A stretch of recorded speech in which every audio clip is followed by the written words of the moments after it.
Você já parou para pensar por que está tão difícil manter a fé nesses dias, nos dias de hoje? Por que é tão difícil estar, permanecer na igreja e se manter ali? Eu geralmente não gravo vídeos falando sobre igreja ou falando sobre as dificuldades que há na igreja. Eu prefiro falar das coisas boas, daquelas coisas que realmente devem existir na igreja.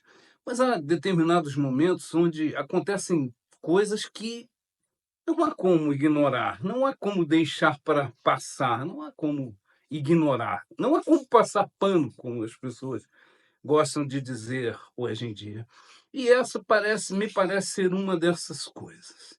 Nós estamos vivendo mais um escândalo. Esses escândalos que têm tirado pessoas da igreja e têm empurrado algumas para fora e não permitido que outras entrem. Esse escândalo aconteceu numa grande igreja de São Paulo, de um famoso bispo, né? Que- do qual eu admiro muito o topete, né?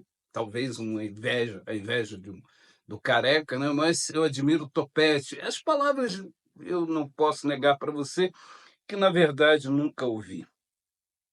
Mas esse famoso bispo foi pego agora com a esposa, com a morte da sua esposa, envolvido em várias denúncias.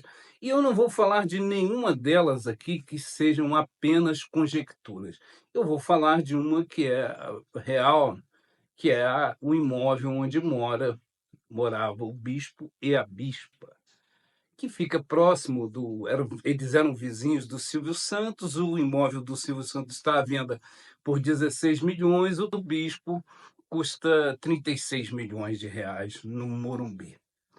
Aí a pergunta que eu quero fazer a você aqui, a reflexão que eu quero fazer a você, é que o que justifica o bispo ter uma casa de 36 milhões de reais? Silvio Santos era dono de vários negócios, empreendedor, empresário, e se sabia de onde vinha esse valor, ou pelo menos da onde deveria vir. Mas e esse nosso bispo querido? Qual era o empreendimento dele além da igreja? Uma igreja de 7.500 membros, por volta de 7.500 membros. Tem um bispo que tem uma casa de 36 milhões de reais. 36 milhões de reais.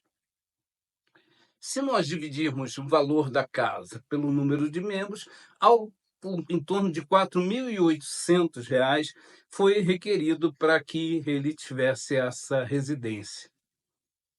Se nós também dividirmos esse valor pelo preço médio de casas populares no Brasil hoje, segundo o IBGE, 114 mil é o preço médio para uma casa popular no Brasil. Hoje nós teríamos 315 casas populares feitas com esse dinheiro. Ou para que uma família vivesse, 315 deixaram de ter uma casa. Por que o bispo não pode construir uma casa? Claro que pode. Viver bem? Evidente que pode. Mas a pergunta, e de novo, e hoje eu tenho muitas perguntas para você aqui, é uma só, né? Uma pergunta só. Quantos membros, quantos membros da igreja do bispo moram em casa de 36 milhões de reais? Quantos membros da casa do mesmo bispo vivem em casa de 3 milhões e 600 mil reais? Quantos em casa de 360 mil reais? Quantos desses 7.500 membros simplesmente não pagam aluguel para viver? Tudo ao contrário do que diz a Bíblia. Quando os discípulos quiseram seguir a Jesus, Jesus disse para eles: olha, eu não tenho nem onde recostar a minha cabeça. Eu não tenho um lugar, eu não tenho uma casa. Jesus não chamou: venham para a minha casa de 36 milhões de reais. Venham para a minha mansão de 36 milhões de reais. Não foi isso que Jesus fez. É por isso que, na raiz de toda essa questão, eu sempre vejo que esses homens, não só esse, né, do lindo topete, mas alguns outros não creem na Bíblia. Eles não creem em Deus.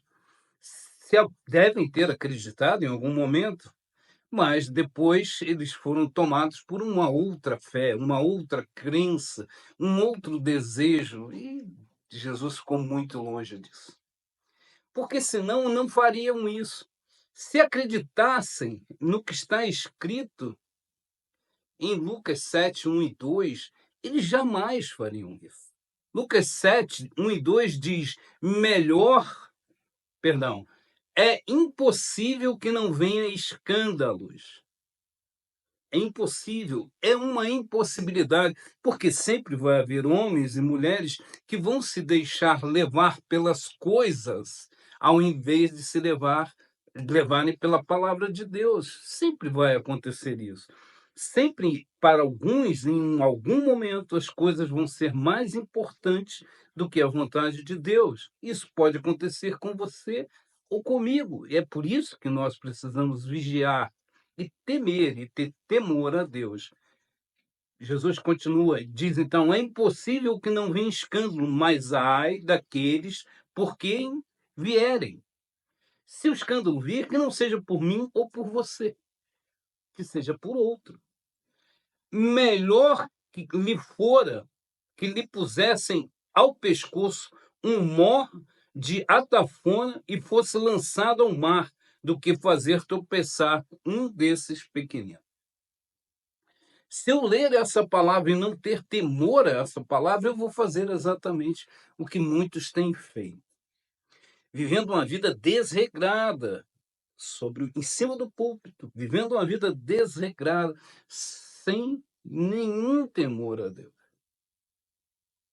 Temos que orar por essas pessoas? É claro que temos. Temos que orar por todas as pessoas, mas serão elas sempre a dar conta da própria atitude. 7.500 pessoas estão erradas em cumprir a palavra de Deus, em dizimar e ofertar na igreja? Não, não estão. Elas estão fazendo aquilo que a consciência delas determina e aquilo que a palavra diz. Errado está o uso desse dinheiro, o uso desses valores para benefício próprio. Há muitas e muitas maneiras de fazer dinheiro, de ganhar dinheiro, honestas ou não.